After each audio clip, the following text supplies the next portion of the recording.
Welcome to another edition of Believe in Giants. Tell a friend to tell a friend. Bob Papa, two-time Super Bowl champion Carl Banks. Carl, a tie. It still feels like a loss to me. I mean, I know it's not a loss, and in tiebreaker scenarios, it will benefit the Giants possibly, but it feels like a loss to me. I'm sorry. It does not feel certainly doesn't feel victorious.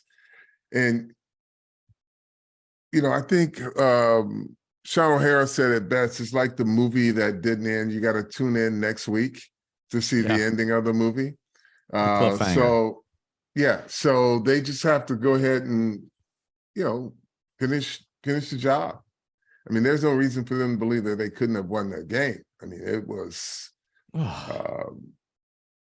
plenty of opportunity. And listen, I think if there's a consolation to this, you say last year they would have found a way to lose this game. Oh, without a doubt. The last couple of years. Yeah. So there was a ton of missed opportunities. Bob dropped interceptions. Darius Slayton had a wonderful ball thrown to him that he didn't come down with. And I don't know. Still, I watched the coach's tape. I still can't figure out what he was doing. Whatever he was doing, hit him in the hands, and he didn't reel it in. But that wasn't, that wasn't his best moment in a long time. And he was able to shake it off and come back and catch some passes, which give him credit in that regards in terms of his short memory with that stuff. But that was certainly one. The taunting penalty was, I'm pretty convinced they would have just run the clock out there. That was a great opportunity for them. And you walk through a crowd of other players to get to your player, and you're flexing all the way through, which, you can't do it. You leave it up to interpretation of the officials, and that's what you come up with. Kayvon, big sack. How the hell did Heineke hold on to that football? He took a shot. Oh, the only thing I'll say about that, I don't know if it's on Giants Twitter or something, but I just saw it. They have a camera angle from behind the end zone. It must have been one of the Giants camera guys shooting it. Mm-hmm. And you see Thibodeau come in. Heineke never sees him coming. Never. The only thing I would say about that is he's got to learn, maybe as he's coming in and make that sack, have the LT chop going as well. Yeah. That there's another what if scenario, right? It's a subtle nuance that you add to your game. Yeah, well, as he continues to get to quarterbacks, he's got to definitely do that, or the art of sacking without hitting, like Osi Umenyere. But it's so much these pass rushers have to deal with now. Once you make contact, you almost got to not make too much contact, right? Like old days, you put your helmet right in the middle of his spine and you jar that thing loose, or you take your helmet and hit him in the back of his helmet and knock him out and the ball comes. There's so much, but it's different.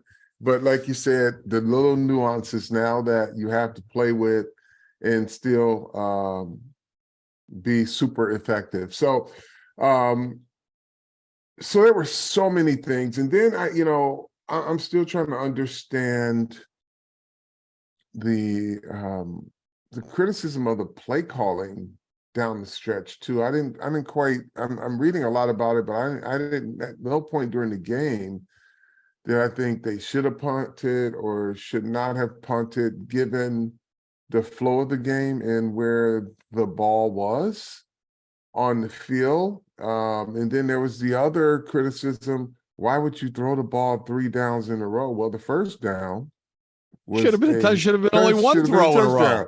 Right. It's not like that ball was thrown out of bounds, incomplete, or the quarterback gets sacked. They blocked it up. They had the perfect play. He threw a beautiful pass, and the receiver dropped it.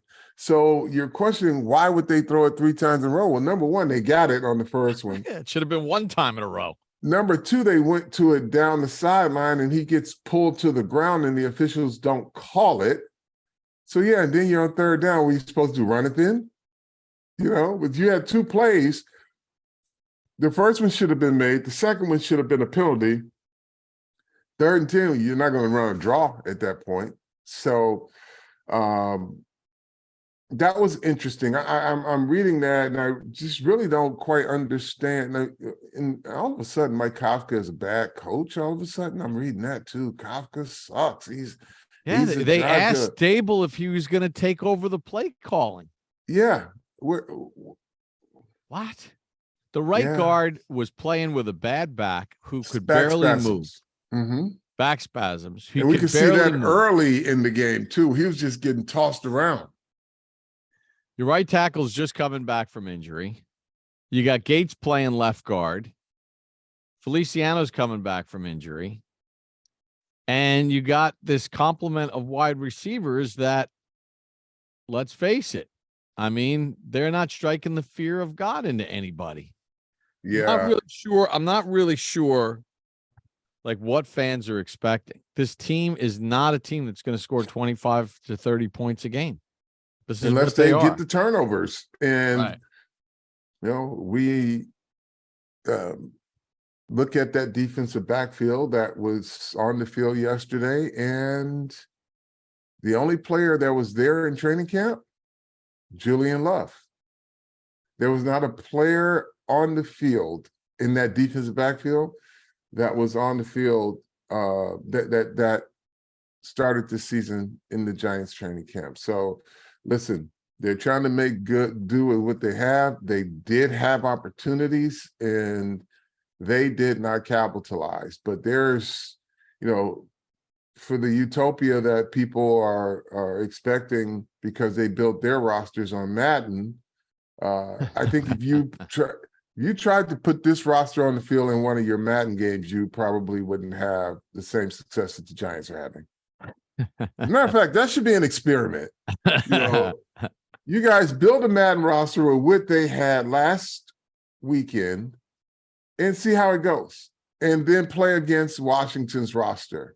Let's see how it goes. That's a great idea. And like, for instance, Fabian Moreau. He's been a nice find for the Giants. They picked him up. Mm-hmm. He was on the street. But you're asking him to travel with the best receiver on the other team. Like, yeah. I mean, and he did. Listen, he's given it everything you got, and he's has been doing a really good job for the Giants this year. But with all due respect, he's not Deion Sanders in his prime. Like you're asking him, he was following McLaurin all over the field. One of the best in the business. So yeah, I mean that's what you get. But folks who can do it better, even on Twitter, just put the exact roster that the Giants played with on Sunday and see how you fare in Madden. And then come back and tell me what plays are working, and then maybe we could send Mike Kafka a little note and let him know, hey, look, this worked in Madden with the same guys. Can you put this play in? And then the weirdest freaking thing, and this is where I laugh when journalists or reporters decide they want to now take a different angle. It's been too good of a storybook ride for this team. So I'm listening to the post-game show. Pat Leonard's insinuating, and I don't read his tweets during the game, so I don't know, but he asked Dable about Saquon running out of bounds on the sidelines near the Giants bench and basically insinuated that he was soft. And I said, wait a minute. After that play, Saquon catches a flare pass, and instead of avoiding contact, he plows the defensive back and carries him for 4 extra yards. So I'm like, why now do we want to have these conversations? Now, you want to have a conversation about whether or not, he's got juice in his legs, or is he running as hard? Maybe bring that up so you can then understand a little bit why he's not running the way he was early on. But like, you're going to accuse the guy of being soft. He's like, he literally, after that play, later on in the game, he takes on contact square on and drives the guy 4 yards. Now, here's the other thing too, Bob. Let's just say he's nicked up on his shoulder. Wouldn't you think wouldn't it be the smart thing to do? Of course. To get out of bounds and not take an unnecessary hit so you can play the next play?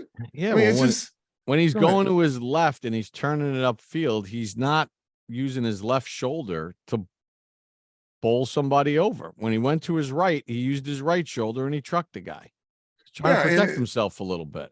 Yeah, and look, he wants to be available for the next play. So if his shoulder is hurting, well, why you want to call him soft? He's being smart. And then so we went from Mike Kafka can't call plays to now Saquon Barkley is not running with the same juice. Well, 3-yard score, he showed a lot of burst, right? Oh, but if we get yes, touchdown run. Yeah, but if we can rewind back a year ago, where he's taking the handoff and boom, there's a defender in his lap. That's what we're starting to see a little bit now. Yeah. The other part of it is when you guys look at the run plays, especially go back to your all 22s. Guys like to be smart and post your videos and your clips. Count the number of players that are in the box. And people say, well, Barry Sanders was able to do it and everybody knew they were going to do it. Barry Sanders had a really good wide receiver. And it's a different time and era. Yeah, a couple Pro Bowlers on the offensive line. Linemen were a little different too. But when you don't have anything outside, they're not going to double Darius Slayton. They'll give him some attention, but they're not going to double him. And they come down in the box. Call whatever play you want. He going to make a few guys miss, but they're not going to let him, as long as there's no threat that Daniel Jones can pull the ball and throw a quick slant that'll go the distance behind the linebackers. This is what he's going to see. Now, I'm sure they're going to continue to try to get it blocked up. There's some daylight, sometimes there's not. But they've got to be able to complete some short passes behind the behind the linebackers.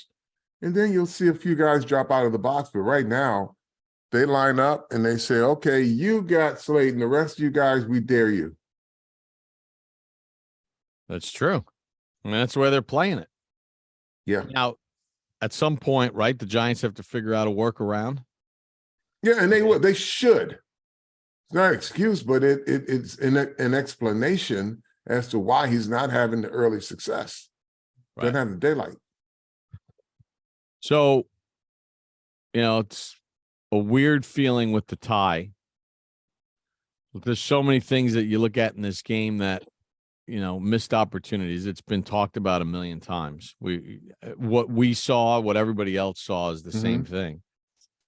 So now they got to kind of table it. And we'll do a podcast later in the week previewing Philadelphia. But just a missed opportunity. But at the end of the day, a tie is better than a loss. I got to keep convincing myself of this.